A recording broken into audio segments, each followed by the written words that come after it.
The grand ballroom glowed with golden light, the chandeliers reflecting off the polished marble floor. Guests mingled with champagne glasses in hand, the air thick with laughter, money, and ambition. It was the official launch of my company, a day I had worked years for. Cameras flashed, speeches were made, and everything seemed perfect until my grandfather took the stage. He was the man who had built our family empire from scratch, the man everyone respected and feared. His voice echoed through the hall as he called me to stand beside him. I walked up, my heart pounding, proud yet nervous. Then he smiled, patted my shoulder, and said into the microphone, "Everyone, meet my brilliant grandson, the future of our family legacy. I hope he liked the private jet I gifted him last week." The crowd erupted in applause.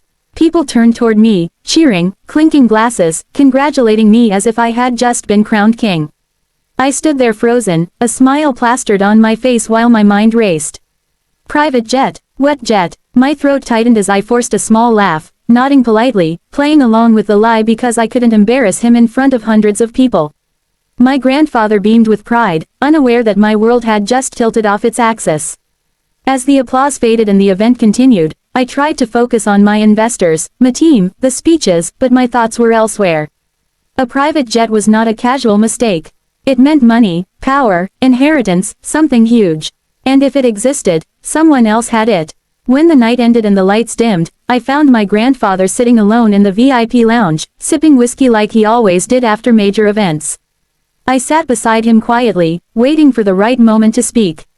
"Grandpa," I finally said, "you mentioned a jet earlier.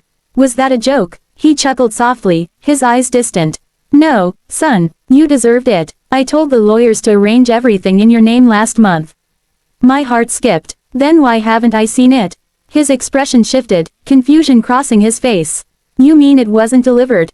That single sentence chilled me. The room felt smaller, air thinner. He pulled out his phone, calling someone from his private contacts. I could hear only fragments of the conversation, his voice turning from calm to furious. "What do you mean the transfer never happened? Who signed it? I never authorized that." He slammed the phone down, his hand trembling.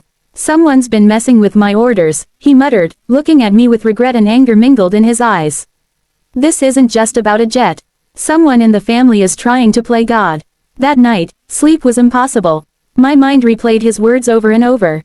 Someone in the family. Our family wasn't small. 3 sons, 2 daughters, cousins, managers, all living off his empire like bees around honey. I had always known there was competition, whispers behind closed doors, but this felt different.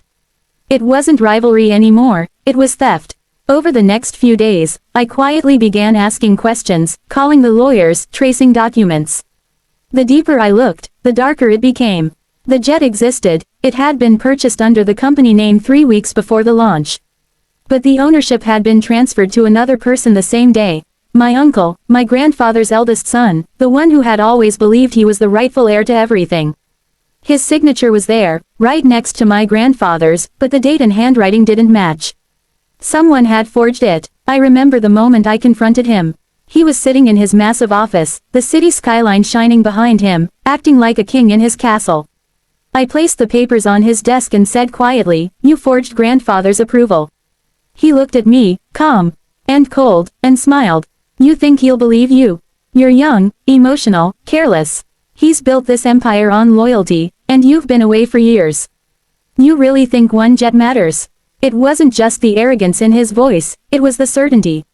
He had done this before, maybe many times, twisting reality until he looked like the hero. I walked out, my hands shaking with anger and disbelief. The next morning, I went to see my grandfather again. He was in his study, the air heavy with silence. When I told him what I had found, he didn't say a word for a long time. Then he whispered, I trusted him with everything. We sat there together, both broken in our own ways. For him, it was betrayal from his own blood. For me, it was the realization that my family's wealth was built not just on business, but on deceit and manipulation. I no longer cared about the jet or the money. I just wanted the truth. At that moment, the door burst open. My uncle walked in, his voice raised, accusing me of trying to ruin the family's image. The argument escalated until my grandfather stood up, his voice trembling but powerful. Enough. If you betrayed this family, I'll strip your name from everything I own. The room went silent. My uncle glared at me, eyes burning with hatred, and stormed out. My grandfather sank into his chair, exhausted, older than I had ever seen him. The morning after the chaos, the mansion was eerily quiet. The usual laughter of servants and hum of business calls had vanished, replaced by the weight of tension that hung in every corner. My grandfather hadn't spoken to anyone since the confrontation. My uncle had disappeared, leaving behind a trail of unanswered calls and locked accounts. I sat in the office with a pile of documents scattered across the desk, trying to piece together the truth. Every file, every signature, every bank transaction told a story of deception that stretched far beyond a stolen jet. It was about the company itself, my grandfather's empire, the one he had trusted his eldest son to protect. The lawyers arrived before noon, their faces pale. They handed me folders that contained a copy of my grandfather's will, or what appeared to be one. The more I read, the more my stomach turned. Entire sections of the company had been transferred quietly into shell corporations under my uncle's name. Offshore accounts, false invoices, fake board approvals, it was all there. The same forged signature that had stolen the jet appeared again and again, this time stealing millions. My hands trembled as I flipped the pages. My grandfather had built his life from the ground up, brick by brick, deal by deal, and now it was crumbling from within his own bloodline. When I finally walked into his study, he was sitting in the same armchair, staring at an old photo of his children. His eyes looked tired, but behind the sadness, there was fire. He asked me quietly to sit. "Tell me everything," he said. I placed the files on his desk and watched his hands shake as he turned each page. Minutes passed in silence until he slammed his fist down, the photo frame rattling. "He destroyed everything I stood for," he whispered. I saw tears well up in his eyes for the first time in my life. "I built this for them, for family." And he turned it into a weapon. That evening, the board meeting was called. Every director, every shareholder, every major investor attended. Rumors had already begun spreading about what had happened at the launch and the fight that followed. When my grandfather entered the room, the chatter died instantly. He looked older than I had ever seen him, but his presence still commanded silence.